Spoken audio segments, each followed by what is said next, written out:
us a speech that comes out of his pocket. Renato A joined Toastmasters in Pennsylvania in 2014. He is a member of the Zephyr Hills Toastmasters Club, a multiple club member, which is a good thing to do. And he is also a competent communicator and a competent leader. So he's come up with a back pocket speech. Now, before I introduce him, I would probably be remiss and maybe even perhaps putting the kibosh on somebody's enthusiasm if I didn't say there's still an opportunity for a third speaker. So if you're thinking, wow, I can do a 5 to 7 minute speech with very little preparation, let us know. We can either do it before the table topics or even after the table topics, or someday in the future. So please give Renato a warm welcome. The title of his speech is...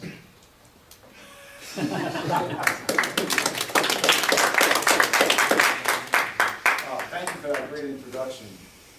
All Toastmasters and honored guests. How many of you had a great summer this summer? Raise your hands.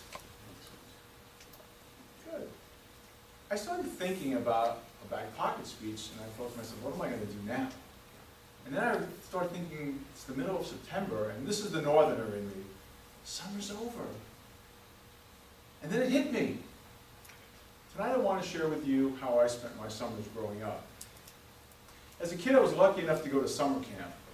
What made it really special, besides this camp being a lot of fun, was that my brother and my 2 cousins also attended this camp. So throw in a few friends and you can imagine the fun that we had. It was a recipe for a lot of fun. Now, I learned all kinds of things at camp. I learned how to swim in camp. We played volleyball, softball, ping pong, handball. We did all kinds of things. We were busy every day. There was always something to do. And I even learned, or got my certification in junior life savings by the Red Cross at camp. And I remember, wow, that was a challenge. It was a written test, but there were several swimming tests that we had to pass as well. And I remember one test where the lifeguard actually threw a weight down at the bottom of the pool. And we had to go down and get it. Not only did we have to get it, we had to swim up, and we had to tread water for a while with it. That was tough. But the hardest part of that was actually saving someone. So we had a counselor in the pool pretending that they were drowning. And I don't know if they still teach it this way, but they taught us that as you swam towards the person that was drowning, you were to dive and go underneath them and come up behind them. Because if I swim toward them and I get close enough, what are they going to do? They're going to do the bear hug, right? And what are they going to do? They're going to drown me. So I dove, but I dove too soon. So I went down, and where do you think I came up?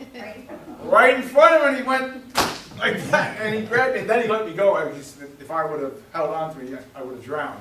But I'll never forget that. So that was a challenge. But I still was able to earn my junior life saving, and I carried my Red Cross card for the longest time. I was really proud of that.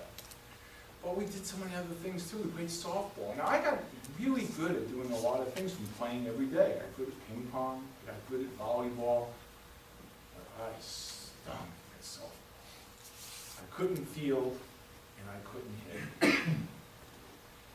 And I remember one day, not only did we play against each group at the camp, but we'd also play other camps, and there was a nearby camp. And one day we were playing that camp, and they were short one player. So everyone came up to me and said, oh, Renato, you gotta play, you gotta play. I'm like, oh, I don't wanna play. I stink, I can't hit, I can't catch the ball, and I'm not particularly super fast at running. So I thought, I didn't want to be the one to put the kibosh on not playing, because then the other team would win by default. So reluctantly, I said, okay, I'll play. Now the kids already knew I couldn't field, so they made me the catcher. So I did an okay job with that, and after, I think it was the 3rd inning or so, it was now my turn to bat. And here's where I was really nervous, because I can't hit the ball to save my life. So I remember getting up to bat, and I'm holding the bat, and here comes the first pitch. I missed the ball.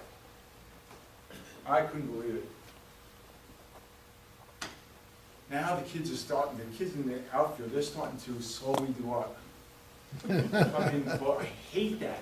I mean, this kid can't hit. So they're all getting closer. Second pitch comes down, and I'm holding the bat real tight, and I'm doing my best, and I swing. I miss the ball again. Now I'm starting to sweat. I'm like, oh my God, I don't want to strike out. Dig in deep. I'm holding the bat. I'm really clinching it. I'm really nervous at this point. Here comes the ball. And this time, it was like the ball was coming towards me in slow motion. It was almost like it was floating in the air. And the few times that I do hit the ball, I'm lucky if I get a piece of it. So I end up hitting it within the infield. I mean, almost like a bunt. Well, this time I swang and I made a direct connection to the ball. I couldn't believe it. It was a screaming line drive down center field. Everyone's cheering, all right, Renato, go, run, run. I made it to second base. It was a double. I couldn't believe it. Now, I got to tell you, eventually I got thrown out. Coming home, I got thrown out. I wasn't running fast enough, but that day, I will never, ever forget it. And I remember going home on the bus that afternoon, when camp was all day long. We'd go home, I think, around 4:30. And I remember that it was about an hour ride home.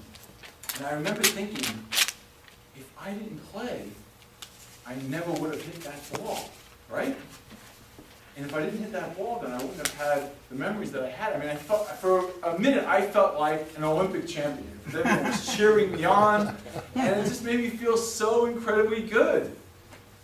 And so, one of my favorite sayings, and I think maybe some of you may have heard me say this before, is you can't hit a home run if you don't go to bat. And when I say that saying, I think about that experience I had as a kid in camp. I don't remember how old I was. I was maybe 10, 11 years old. And so I always encourage people to just give it a try. Because you can't hit a home run if you don't go to bat.